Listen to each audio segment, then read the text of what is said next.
Comrade Mirajul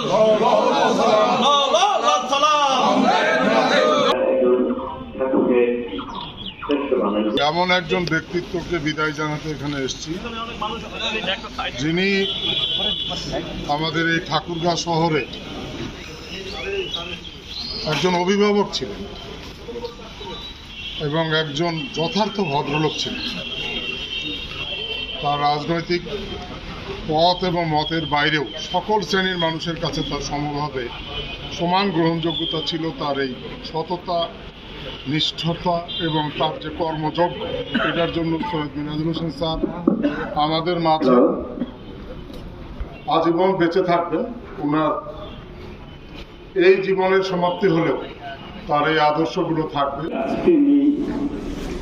এই বিষয়টা আমাদের সবাইকে একটা আকস্মিক আঘাতের মতো যেন আঘাত করেছে। আমরা অনেকদিনই তার খবর জানতাম না।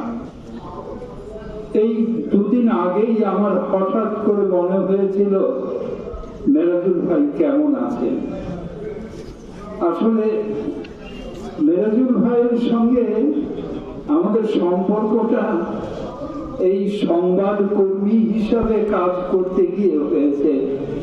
বিশেষ করে আজকে এই অবস্থানে দাঁড়িয়ে আছে সেই প্রেস ক্লাবে সংগঠনের সেই সংবিধান প্রণয়ন করার সময় আমরা একসঙ্গে কাজ করেছিলাম। সেই মানুষটি আজকে আবার এই প্রেস ক্লাবের চত্বরে শায়িত রয়েছেন। এটা ভাবতে কেমন যেন লাগছে। এবং দীর্ঘ পথ চলা